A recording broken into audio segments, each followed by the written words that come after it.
of Jazz Attack's Living Legends and Lindy Hop series. This week we have the phenomenal Barbara Billups. So if everyone can just unmute real quick and give a quick preemptive round of applause.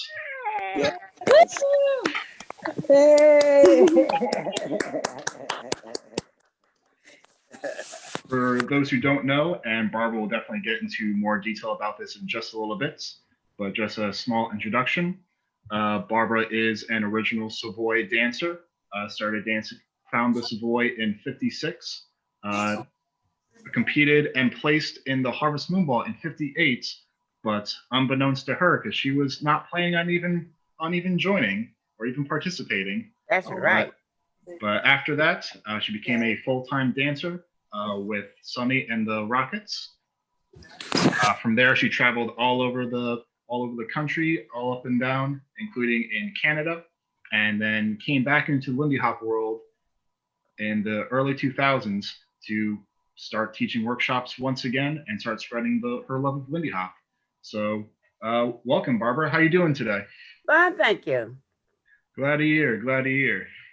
All right. So I guess first off, just a question that we always ask. So, how did you get into dancing? How did you start doing all this? Well, first, as a young girl, I never went to dancing school. I started really in school when we would have a little dancing and in kindergarten, different things. I would always wanted to be out there on the floor when it even wasn't my time. I still would run out there. But I started from there. Then after that, in junior high and high school, I was at every dance there was. And I was told by my grandmother that even in church, when the music get good in church, and I was small, I'd be dancing then. And she used to have to tell me to sit down. So from that day on, I just started dancing. I went to every dance there was. There was not many two dances that I did not go to. And as I got out of high school, I I graduated, and then my grandmother told me it's time to go to New York with your mother. So I came to New York with my mother, and that was it. That really started it. So you had no like formal dance training or anything. You just kind of just went out there and just I just did went it. out. I had no. I never went to no dancing school or nothing. No, none of it.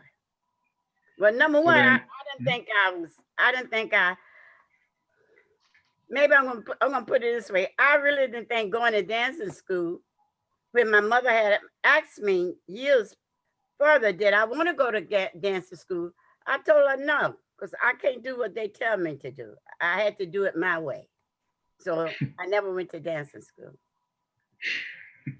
awesome. So then, once you got to New York, what was it then? How'd you find dancing? Well, the problem with that, when I came to New York with my mother, she knew I liked to dancing.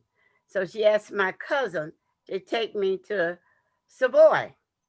And my cousin, she went to Savoy now about every night that she could. So I started going to this boy with her. And once that door opened and I went inside there, I was frightened because I said, this, I don't know nothing about this place. This place is too big for me. Now, remember now when you have school dances, always in auditorium. And it seemed to be big then. But then after then, told her, I said, I can't go there. My girlfriend said, yes, we are. We going in here. And I went in there that one night. And every night from then on that I could, I was there. Although I worked during the day and I went there at night. I go home from there. I go home, I go to bed. I got up the next morning and I went from there. That's what happened with that. And so that was in '56. You said that was the first Yes, time you went round to the about Savoy? 56. Yes, round about 56.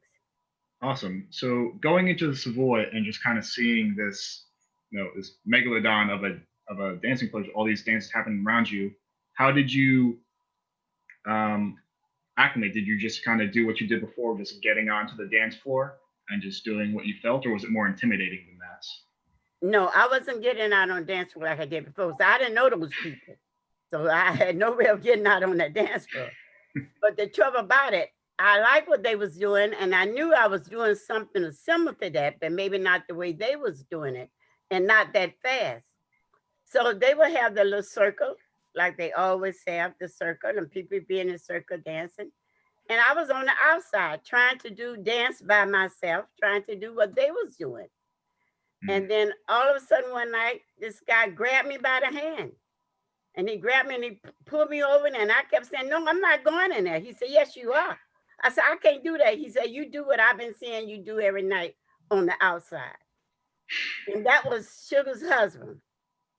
Boy, he took me on the floor and I started dancing. And I know I must have been doing something right because the people started moving off the floor. And then once he started moving off the floor, different ones would come in and dance with me. So I said, "Oh my God, I got it going now. I got it made now." And kept on dancing. And every time I turned around, there was another come, somebody else come, somebody else come. And from then on, I learned everybody that was there during that time. I started going to Savoy every night that I could. Awesome. And I just want to ask you to reiterate a story you told me yesterday. So George Sullivan was the one that kind of brought you on the dance He floor. started me on the floor dancing. Yes, Mhm. yes. See, Can they you was tell people? practice. They Mhm. was really practice for a Harvest Moon thing during the time while I was up there, but I never participated. I never, I wasn't going to do that. Mhm. Can you tell us what happened the day afterwards? The first time you met your longtime friend. Oh, okay. The day after that, I went back up to the Savoy. And when I came in and started talking to different people, this young lady came up to me. She said, "Hey, do you know who I am?" I said, "No." She said, "You know the guy you was dancing with yesterday?" I said, "Yes, and his name is Joyce Sullivan."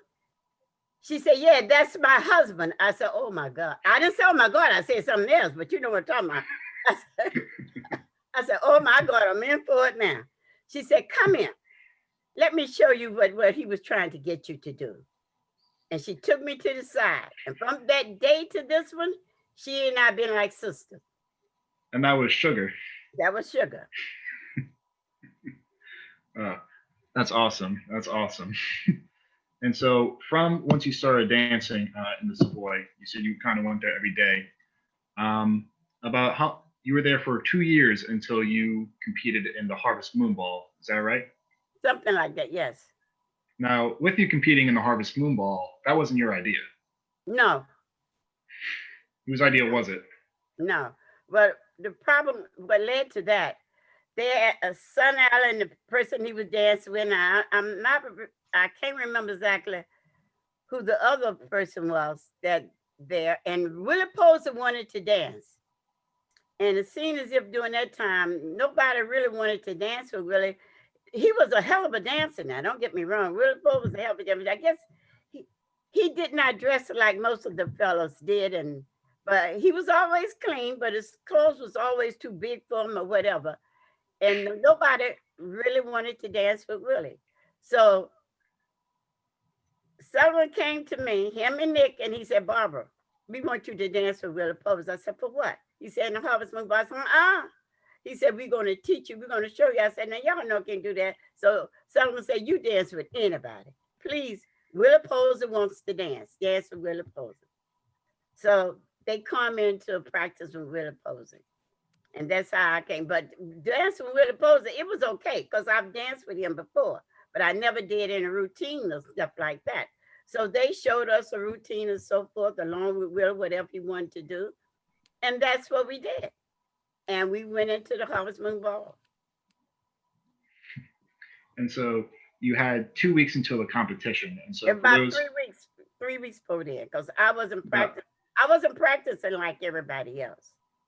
okay, so you had Because I about three wasn't going, weeks. yeah. Yeah, but just so for everyone in the audience who isn't unaware, the Harvest Moon Ball was a yearly dance competition held in Madison Square Garden. That's correct. And so, just for context, Barbara had 3 weeks to compete in one of the biggest stadiums in the country.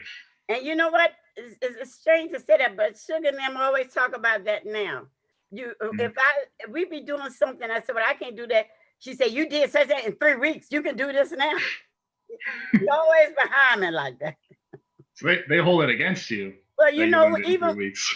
listen, even when we was working with Sonny Allen, and we had certain things to do, and I don't know. I couldn't. I thought I couldn't catch on like nobody else, you know. And that's the first thing they throw in my face. If you can do certain things in 3 weeks, you can do this now. So I guess that kind of pushed me into learning it.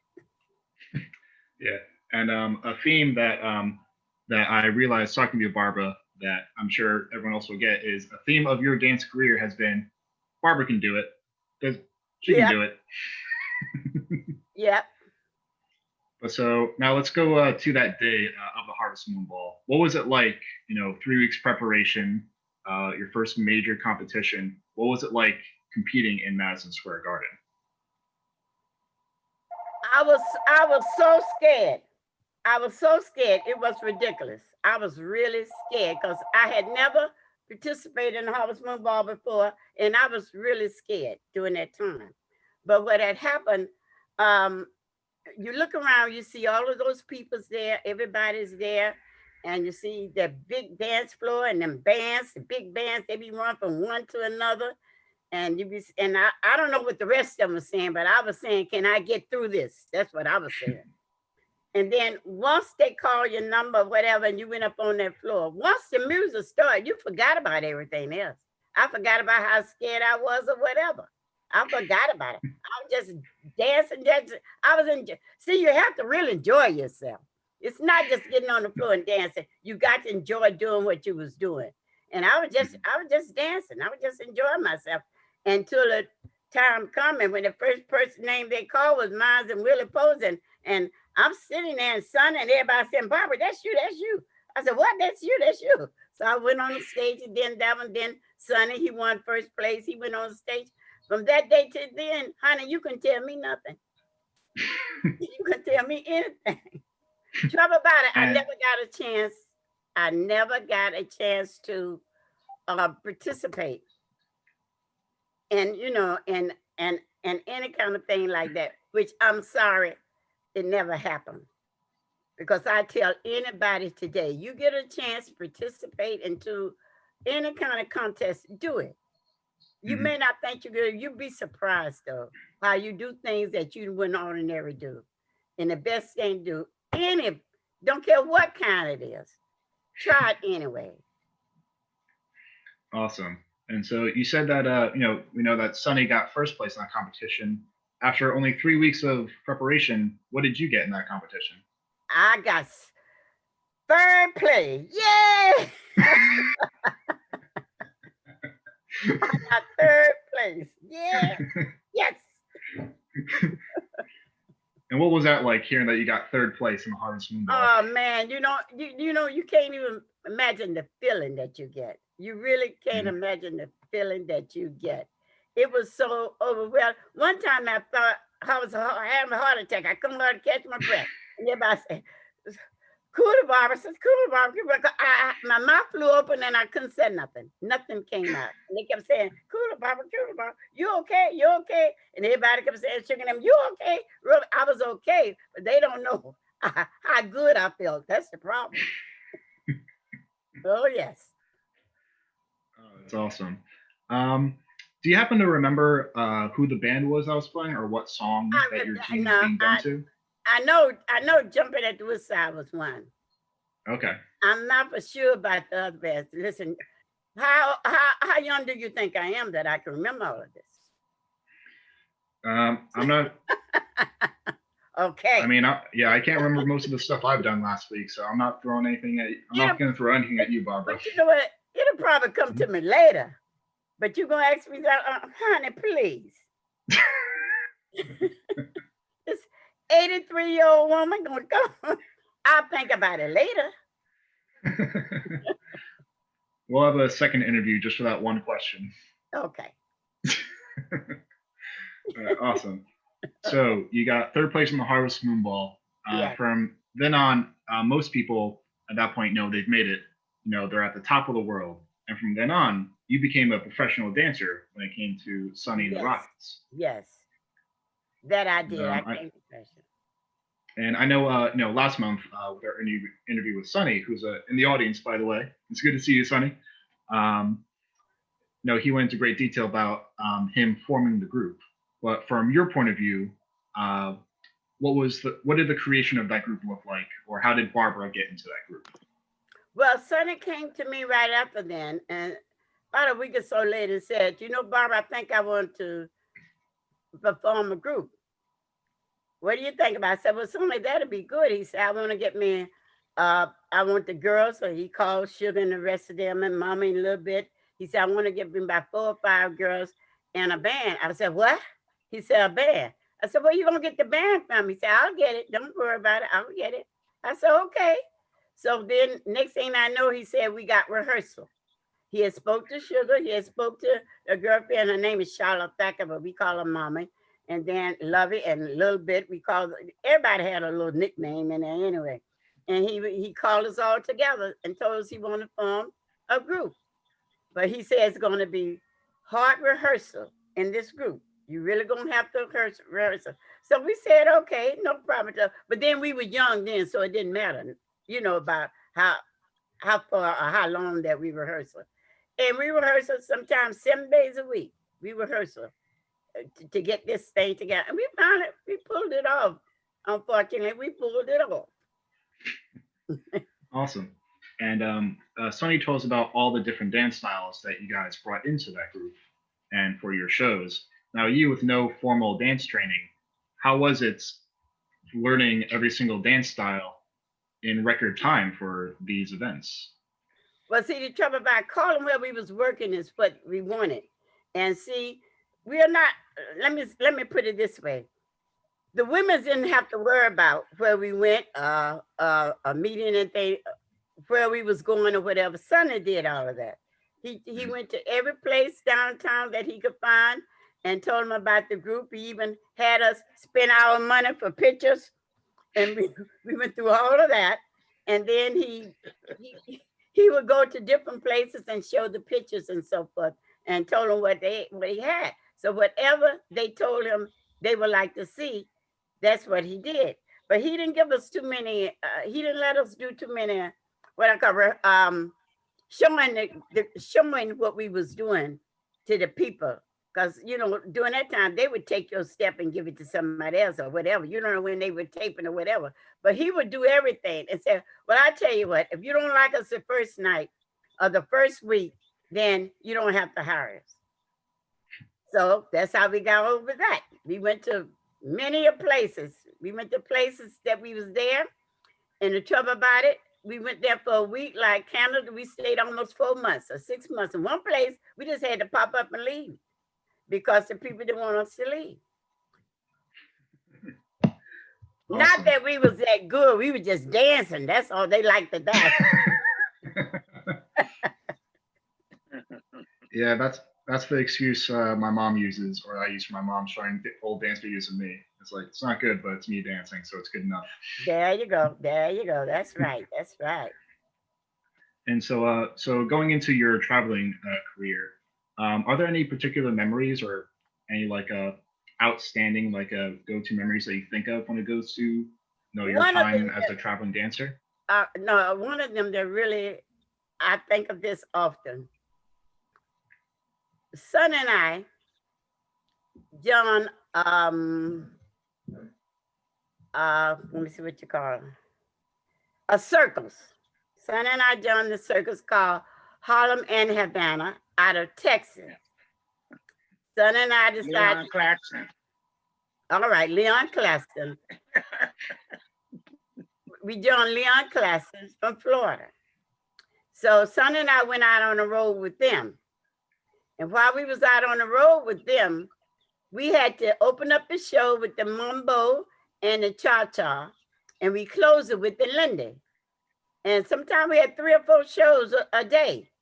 But there were different people on the fairground, and being on the fairground where you see Ferris wheel and tigers and stuff and you're riding the same train they was on.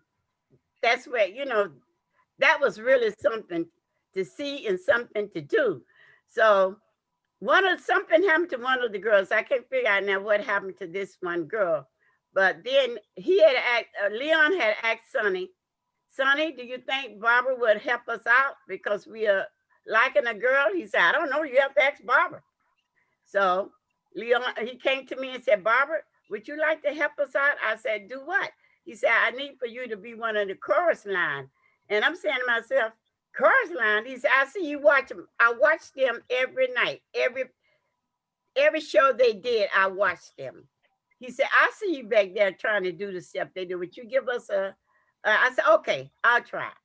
So I went later. I said, Sonny, you know what Leon told me to do, asked me to do? He said, yes, I know. Go ahead, try it. So I said, okay. So then they put me in the back line. Sean McGowan, that's was the choreographer name. He put me in the background.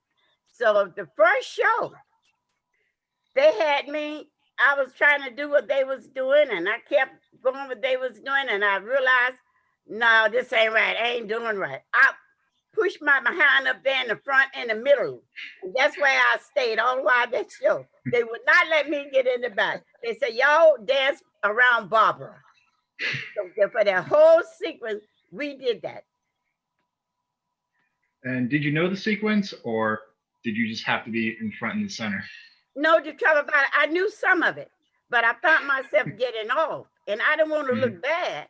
So I was always told, don't look bad, get in the center, and you do your own thing. They'll work around you, so that's what I did. I found myself doing that now sometimes.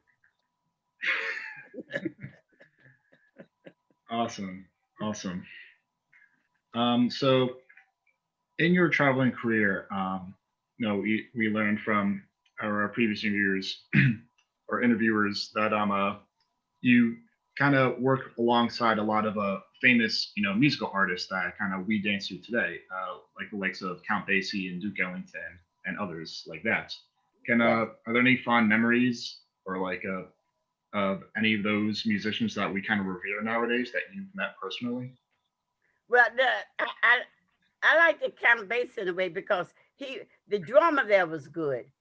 He see you do something, he's gonna hit the drums, and that would make you work that much hard. Man, that man had you working your behind off because he would see things that you doing, and if he see you bumping, he start bumping. That make you, man, you dance your behind off. That's all I can say about it. He was crazy.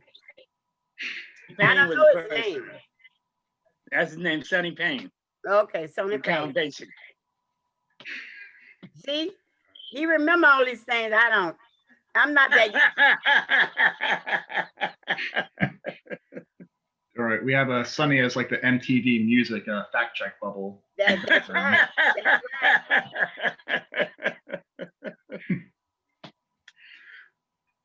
This is our show. No, this is Barbara's show, Sonny. You may have to hold back a little bit. And so, with your traveling career, you guys spend a lot of time in Montreal or in Canada. How did they react to the Lindy Hop? The Canada, that was great. That was really great. First thing, I think the first time we went there and we was dancing and they were just sitting there, stiff, just sitting there looking, and we was dancing and doing flips and going on and doing this, and they were just sitting there. And you wonder, what are you doing? Why is it they won't let you know that they like what you was doing? And time you finish your number, the whole place gets up in the uproar and start clapping and screaming and hollering. Well, we were saying, why didn't they do that while we was dancing? Why they let you do all that work, then all of a sudden they're going to show you how they appreciate you. A lot of places like that. Even when the board session, when we went up there, we be dancing and going on, and we be screaming and hollering, doing what we are doing, and they be just sitting there like a statue or something. And time you finish, the place going up road. They were almost breaking the walls and stuff the way they was going on. But that's the way they were during that time. Now they let you know when you do something good, they let you know right away. Mm-hmm. Mm-hmm. And with all the dance songs you guys did, you always said that you always ended with the Lindy Hop. Was there a particular reason why that was always the final performance? Well, that was a flashy one. It was flashy and it was moved and it was very fast and with a lot of hair steps and floor routines and so forth. So you usually put your best stain last when you're doing a show. Mhm. Yeah, awesome. Um, I actually want to go back in time a little bit, or maybe this is happening, Don't go maybe in back too between your far. travel. I'll try not to. But I guess going back to for those who don't know, the original Savoy Ballroom closed in '58, but there were still dance clubs happening. No, Lindy Hop didn't die with the Savoy. What were some of the other places that you could go for social dancing Well, they after had the Savoy closed? they had Small's Paradise. They had Palladium. They had um Small's Palladium. They had, oh my God, they had so many. Central Central Ballroom. Ball, Central Ballroom, Rockland Palace, Right. and I don't know. They had so many Yeah. different times. Yeah, a whole lot of places. In those days, they had clubs all over the city. All right, Yeah. awesome. And what was the atmosphere like in kind of those places? I know when we hear about the Savoy, it's this big grand experience. Also, because it was a block long of a dance floor, but with these smaller clubs, what was kind of the atmosphere like? Everywhere you went, it was everywhere you went, believe it or not. I know you hear a lot of things and so, but once you go in them ballroom and thing, it's just like one big happy family. Nobody know better than the other. You just and you dance and dance with. If they want to dance with, they'll grab you. But nothing like what people say it was. Like I said, some places might have been, but every place we have danced and worked with just like one big happy family. And And when you any, guys travel, any of them during my time will let you know that when in them dance halls, they will let you know the same thing. That's where it was. Am I awesome. right? Ain't nobody Yeah, said you're right. Oh, you're telling me, right? Oh, no. I'm talking oh, to Crystal and Mona and all them. oh. Yeah, Mike, you should. I Yes. got pictures of Barbara with Chuck Connors. You remember him? The name doesn't ring a bell, but we'll definitely check those out. The Definitely check rifleman those out. that used to be on TV. The rifleman, Chuck Connors. Oh, okay. We gave a birthday party to him in Minneapolis, Minnesota, at the Key Club. Okay. He wanted to take a picture with Barbara.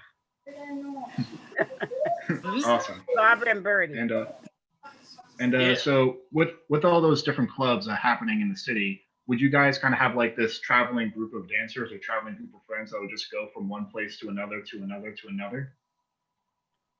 Yeah. Well, listen, most of it was just like I said, if they say, all right, we're going to such and such a place tonight. Tomorrow we're going to such and such a place. A group of us would go. No matter where. One went, the other went. That's the way we did. We all traveled together. Awesome. Awesome.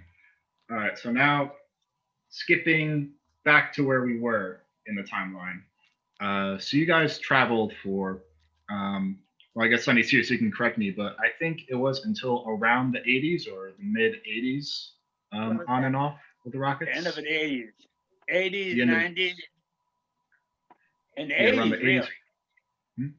Yeah, around the The 80s, 80s, yeah. and roughly around that time, or maybe into the 90s, kind of the history that was taught to me in my college club back in the early 2010s, 2013, was this idea that kind of after World War II, Lindy Hop had gone away and kind of died, and got revived in the 90s. But you guys are proof that Lindy Hop was still happening over and over again. And when I brought this up to you the other day, how did you know that Lindy Hop got rediscovered? You gave me the answer of it never died for us, or Well, you see, didn't know that it ever died. but listen, I hear them say that, and I even hear Mhm. them say that today, that Linda Hop died and it came back. But as far as we're concerned, it never died. It never died. We have always been doing it. Any place we go, we are doing it. And anybody beyond us and the people come right behind us could tell you it never died. I don't know why they say it. I don't even know who put that out. I really don't. And that's also the point of these interviews, because Something you is guys. happening. Yep. Oh, you good? You good, Barbara? I hear you, but I don't see you. Oh, did you lose us on screen? I see you now. You see me? Yep, we see you. Yeah. Okay. Mhm. I don't know what And happened. that's all good. But no, it's awesome that you say that, or that you guys are here, because you guys are the living proof that Lindy Hop never actually went away. No. And so, us as a community, we're trying to do better to kind of correct that history that some have taught others when Lindy Hop has gone away.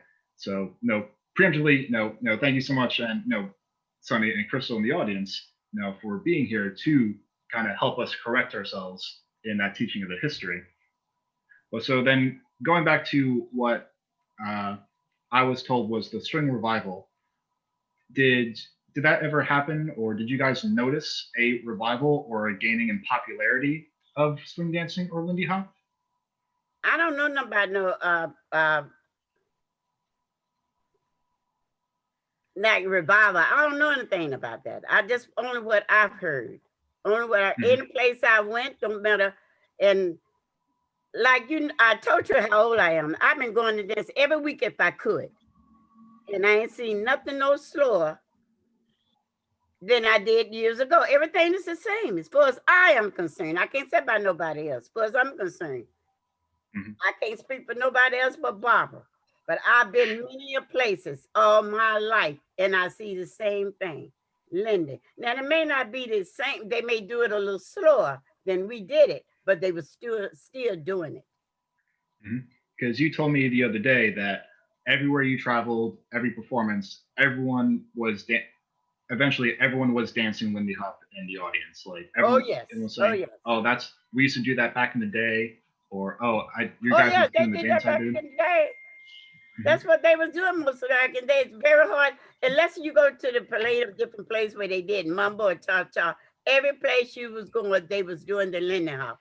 If it's not, they was doing it. They may not be doing it as fast. Even they'll do it on a slow song. Believe it or not, they do it now, I see, on a slow song. But they was doing it. Awesome. Now, in between your time as a traveling dancer, or after you were a traveling dancer, you took a little bit of a break from dancing and traveling and performing and all that. When did you get back into the Lindy Hop scene? Well, I had stopped for a while. I had went back to work, which I had a job that I could always leave and go back whenever I get ready. And I had stopped. I said, I'm getting a little too old for this. Maybe I should stop.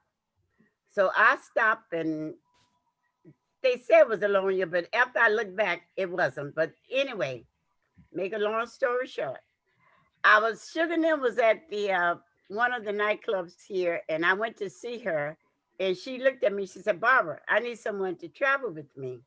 I said, travel with you? She said, yeah. I said, I'm working. She said, yeah, but I know you can go whenever you get ready. I want somebody to go with me to help me out. So I figured I would go with her, help her get her dresses done and so forth, like a valet or something. That's what I figured. So she said, I'm going to Sweden. I said, Sweden? She said, yeah. I said, okay, I'll go with you. I said, you sure they want me there? She said, yes. So when I left with her and went there, I didn't know nobody, but everybody knew me. And so that was a shocking. So then she told me, she said, first Leonard said, we're going to have a talk. I want to talk to Barbara, before we have that talk tonight. And he was asking me about questions that I didn't know nobody knew. And then Sugar was sitting in the corner looking at me laughing. And I'm trying to say, what the devil she's laughing for? What did she put me into?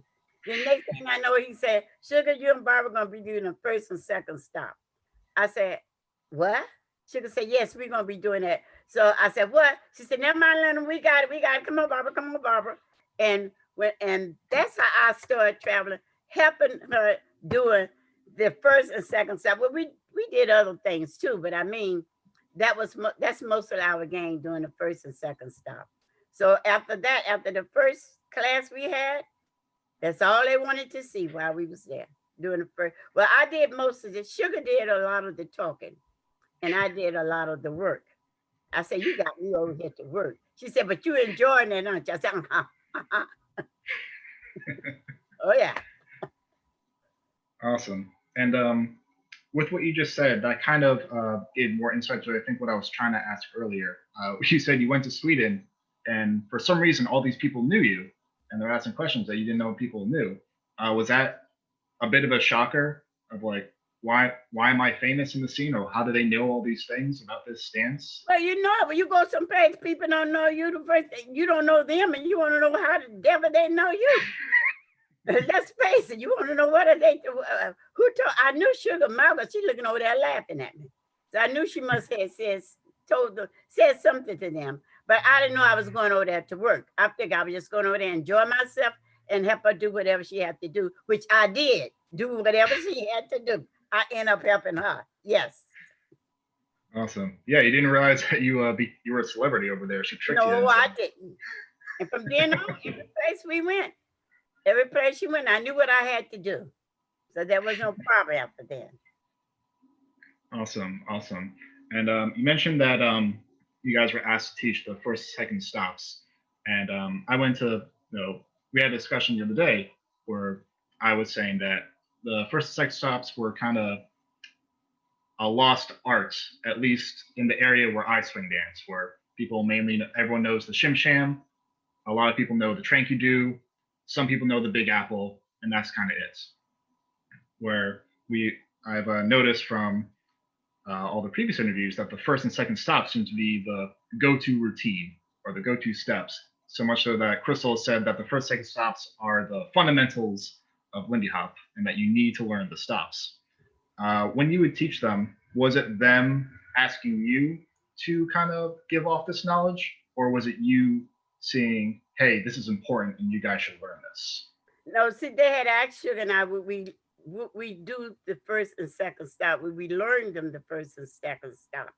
So when we first opened up a class or something, she will ask, who knows the first stop? We never did them both together like that until we got them both together. If we had a class that really did them and could go right into the next one, then we'll combine the two.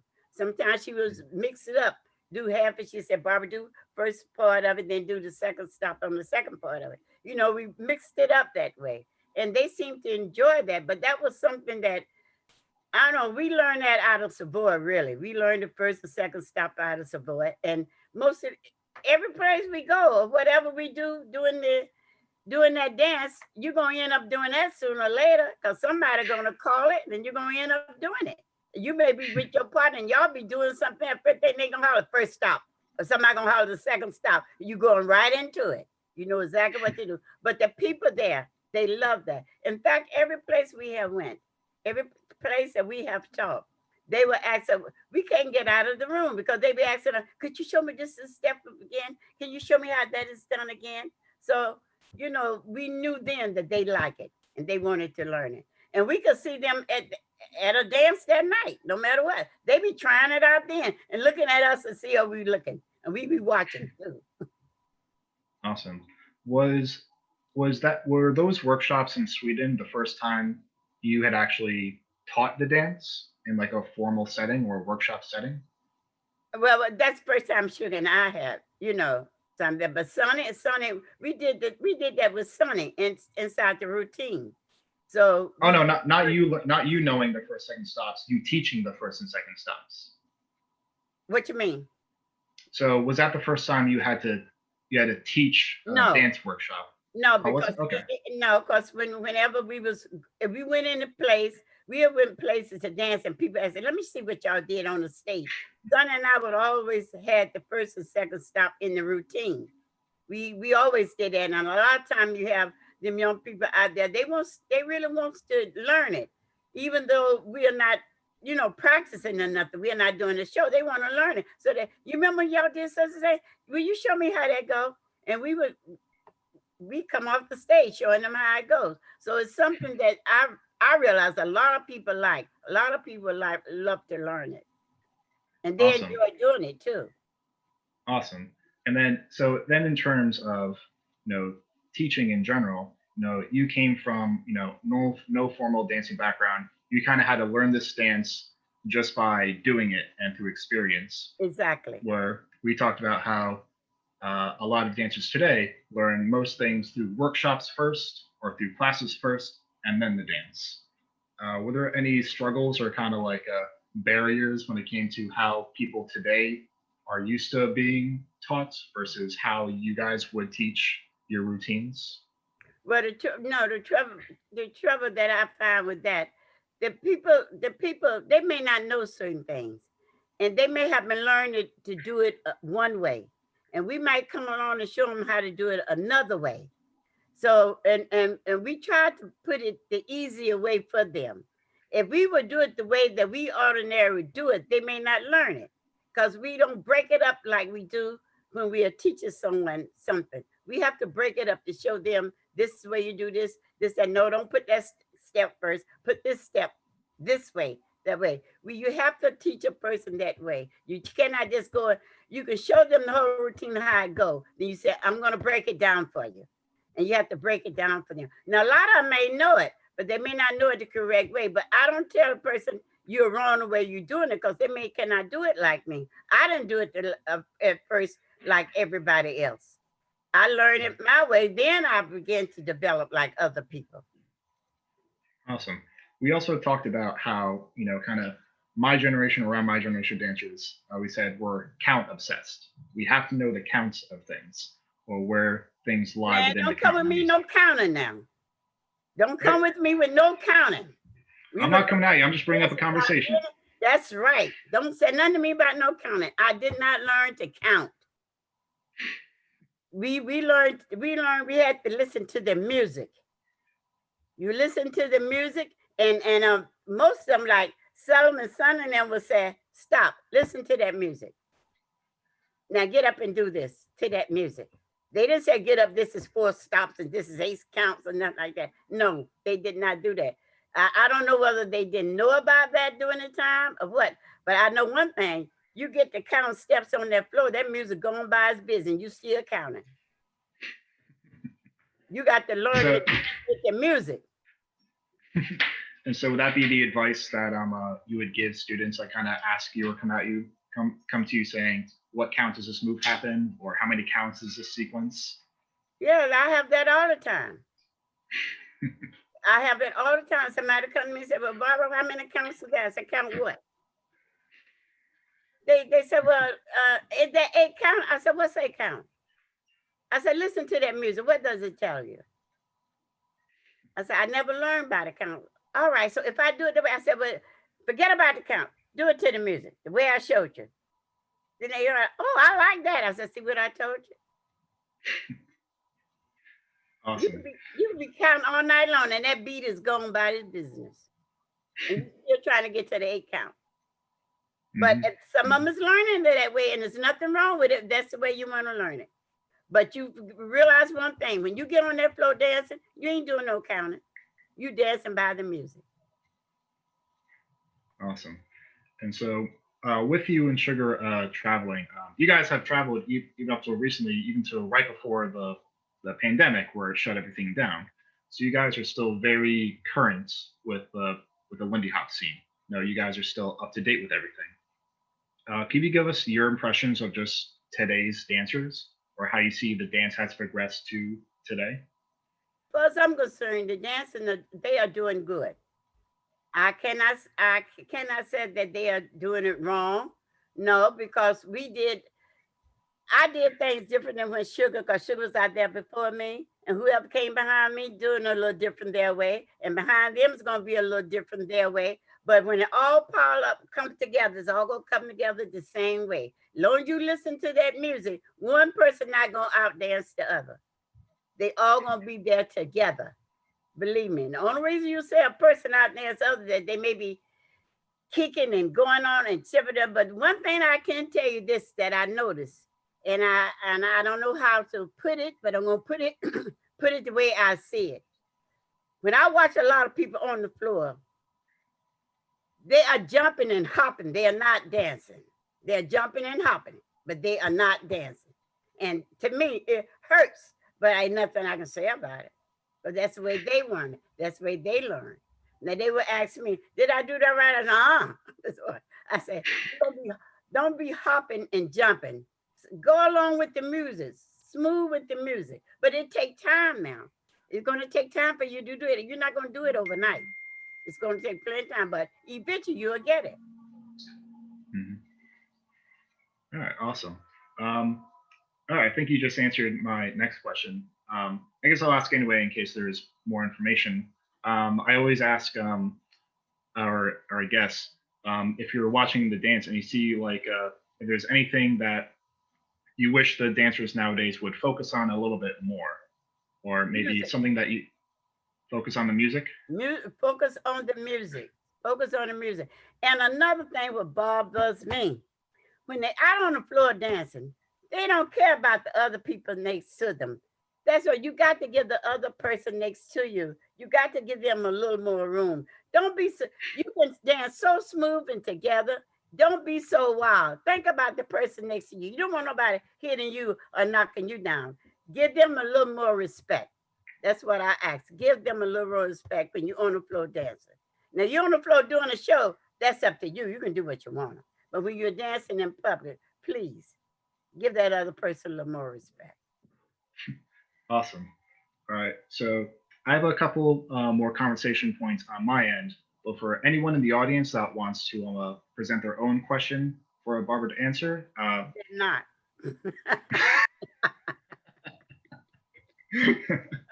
uh, with Barbara's permission, you can put it in the comments, and then we can move on, or we'll transition to the audience Q&A portion. So if you have any questions, by all means, put them in. But while we're still on me, so Barbara, just a quick rapid fire.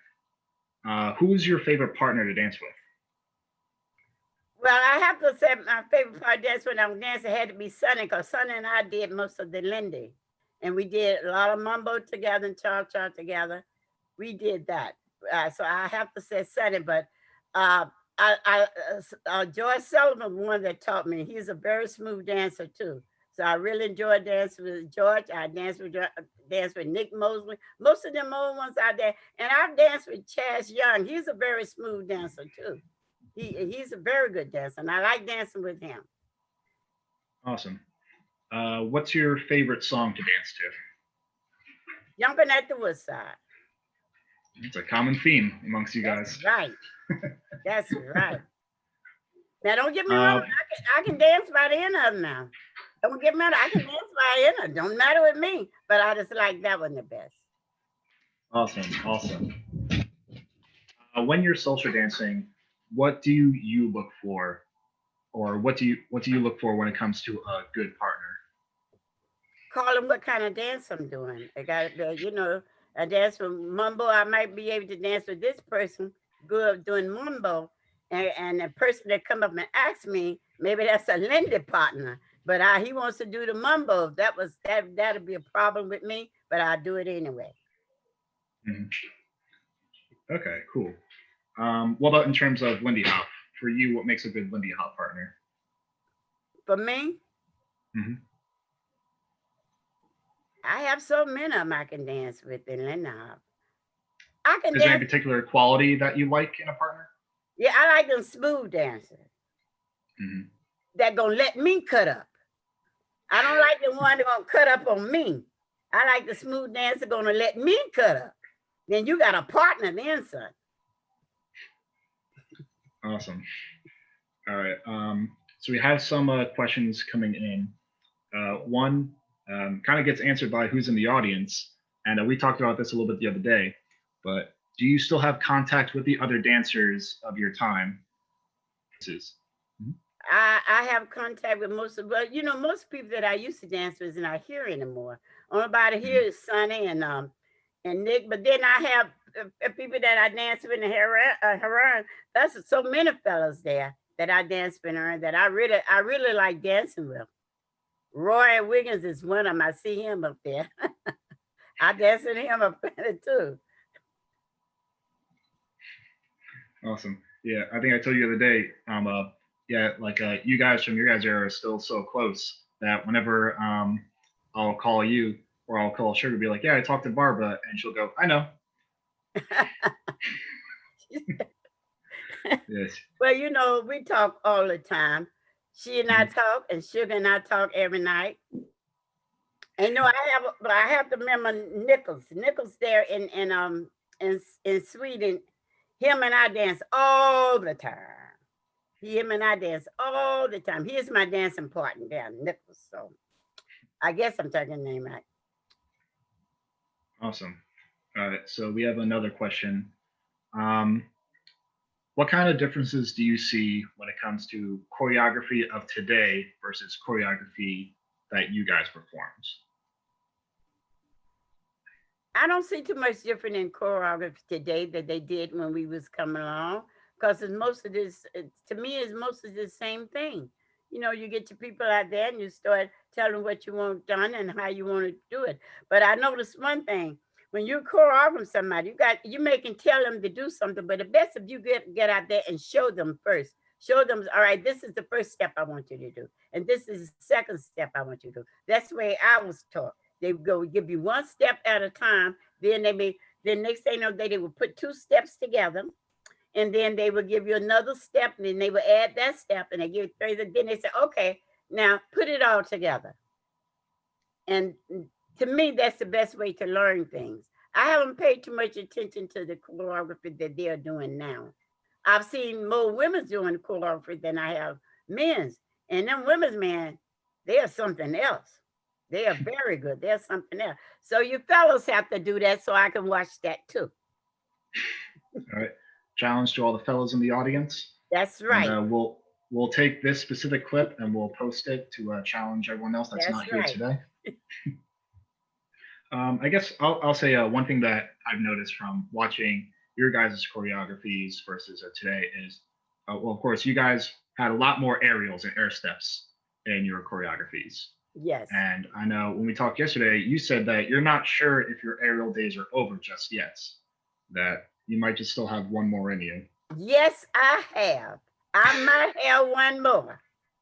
Because I've almost, I said, I think we was in Germany and they was doing something. I was sitting there and she said, what are you doing? I said, I want to show them how to do that. She said, well, get up and do it. I said, no, I can't. I'm afraid to. I'll be afraid that, you know, I'm not that young and I may break something that's not going to heal as if when I be a young person. So I have to be very careful. But who knows? I might get up one time and say, do such and such a thing to me or whatever. I don't know. I'm just I'm just that way, I guess. I could try it. Awesome. Awesome. Do you wish that you saw more air steps in today's routines? Well, it's calling what they're doing. The half steps they're doing, nearly doing the same half step that we did. Only one or two I don't see too much, but it would be nice if they would do more when they're doing them, completing and so forth. And I wish they had more of that around too, because like I said earlier, if you have a chance, do it. Complete, do it. You'll be surprised. It'll make you better. It really will. I wish 1,000 Awesome. times that I hadn't stopped. Awesome. Awesome. All right. We have a question that you gave a lot of parts to this answer, but I'll see if I can ask it in a different way. You talked a lot about how everyone dances their own way. There's no particular right or wrong way when it comes to dancing Lindy Hop. But in your definition or in your opinion, what makes a Lindy Hop dance, or what makes Lindy Hop special from all the other dances, or what qualities make it different? What you mean? What you mean? What make it at a party or something? So Sure. Or what you mean make it different? Linda's what by makes it? itself anyway. You can't compare that with mambo, cha cha, and none of them other steps. That's a step all by itself. Okay. Like you What? can put mambo, you can put a mambo team up and a Linda team up and act and play against each other. That's no, you can't do that. You understand what I'm Okay. trying to say? Yeah, I see what you're So saying. it's calling what you're doing. If it's you're doing Lindy, that's Lindy. That's different. It's Mhm. no better than the rest of them if you can do it right. The mambo is no better than the rest of you can do it right. The tap is no best of it, then you can do it right. Am I right, Ramona? That's the way it works. That's the way it works. Everyone has his own knowledge, his own standing, or whatever you want to call it. Each one of them is different. Now you get two people doing the Lindy, they may be doing it a little different. And if you don't know what you're looking at, you don't even know if they're doing it different. Take somebody that really know that would say, well, okay, then that this was doing that way, that was doing that way. But I'm gonna tell you something. As long as you can keep up with that music, you ain't gonna have no problem. Awesome. One thing that I know, if it gets just based off of answers, when you talk about the different dance songs you did, they were very different dances. So you had Lindy, you had Mambo, you had Tap. Where nowadays a lot of people in the Lindy Hop scene, when they do different dances, it still stays within kind of a swing dancing family tree, where they'll do blues or Balboa or shag. Did you guys ever do any type of those types of dances? Well, shag, yes, but Balboa is something I just learned here lately. I didn't know anything about that when I was coming along. Now we were doing Linda stuff. I noticed we were doing Linda so fast by the feet. You could do that now by Balboa, and it'll work in there very good.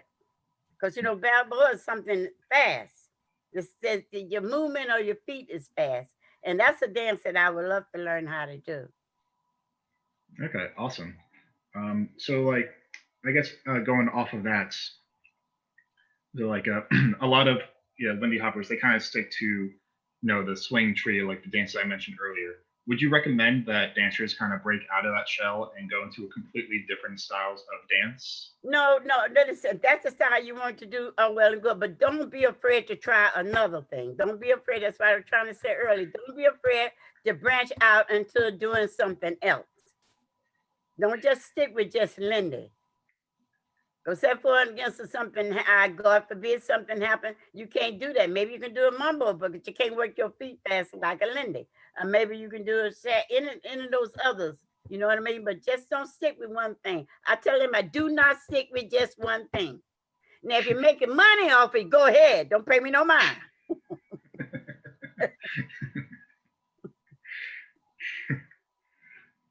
Awesome. Do you still dance any of those other dance styles today? I know you get asked to at Lindy Hop events a lot. Whenever I get a chance. Whenever I get Awesome. a chance. Wherever I am, they ask me, I'll get up and dance no matter what it is. I may not be as sharp as I used to be, but I can act up and they'll think I'm sharp. Awesome. So I've noticed that I turned 25 this year, and I really still feel after dancing, my body's starting to slow down or aches and pains coming in. How on earth, and seeing videos of you dance even as recently as this year, you still have so much energy and this ferocity or ferociousness when it comes to you performing. How on earth do you do that? Like, how do you stay in dancing shape, or how do you keep that energy nowadays? Well, listen to me.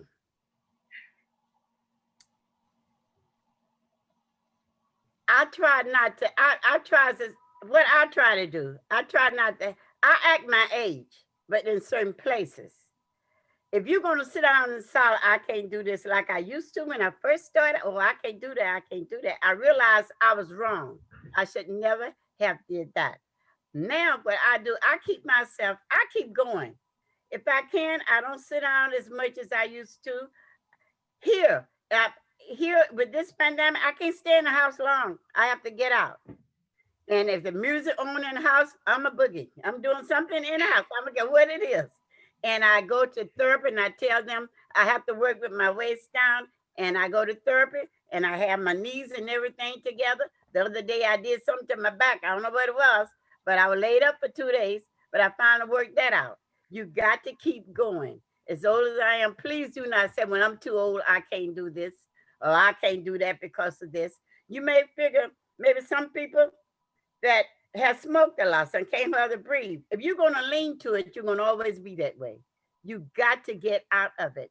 You got to say, no, I'm not going to let this bother me. I'm going to keep going. You got to keep going. No matter how old you are, keep going. That's what my mother always told me. You're only old as you think you are. So don't think it, and you'll be all right. And she's right. As far as I'm concerned, I'm only 27. Awesome. Awesome. All right. I think we're coming up on time. If anyone else has any other questions, put them in. But if not, no, I'll leave it off with this. So Barbara, thank you so much for being here tonight and everything you've shown us today. With the pandemic still going on, and we're still waiting patiently to dance. And there's some hope that there's some light at the end of the tunnel that we'll be able to get back on the dance floor soon. What advice would you give to nowadays dancers or current dancers? What advice could you give us? I would tell, number one, be safe. But number two, don't let this stop you from doing something you want to do. Now, That's don't right. be going out to these dances. Please don't go out to these dances and so forth, because you don't know. You may go out with a bunch of friends that you may know, but you don't know who they've been around or who you're going to meet in that place. You can do That's right. one or two people can just go in a house and do things. Or you got a friend that you know is okay, which you not for sure, but you think is okay. Go ahead and just try to do whatever you can.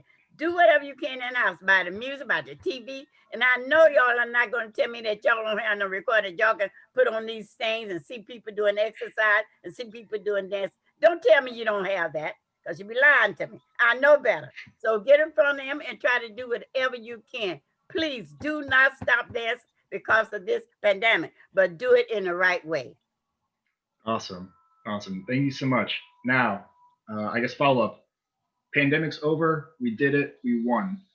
What advice would you give for the future of Lindy Hoppers? Like, where do you want to see this? Is there anywhere you want to see this dance going? Or what advice could you give us to kind of carry on this torch that you guys have given us? I want to look back when I can't go or do any more back and look back and say, I remember when. You see those, they doing it the way I did it when I was that age. Not that you're going to do it like me, but you're going to be doing it so I won't know the difference. Please do not stop doing this dance. This Lindy is something that you should never stop doing. I don't care how old you get. Look at Sonny. He can't hardly breathe, but he tried to get out there and dance. So hey, I'm telling the truth. So hey, what can I tell you? Yeah, people that have problem with their knees and stuff, but they get up and try to move. You have listen. I was going to church one Sunday, and I saw this man going down the street with a cane, and he had these things in his ears, and the music was blasting. You know, he saw us, and he did a dance for us, and he put that cane down. I said, that man don't need no cane. And he was going down the street, boogieing down the street. And you know what? He was trying to do the Lindy. I said, he's trying to do the Lindy, but he was trying. So don't stop, please. Keep going. Awesome. Well, thank you so much, Barbara. Thank you so much for giving us your insight and telling us your story. It's been a wonderful experience, and we've all learned something today. Before I pass it off to Kate and Nick, just special shout out to those in the audience, Mr. Sonny Allen and Miss Crystal Johnson, for giving your input and helping out. Yes. We have videos of their own special interviews. So if you want to see more of them, you can go on Jazz Tax's YouTube channel. But for now, can everyone just unmute real quick and give Miss Barbara Billups a round of applause? Yes. Yes. Yes.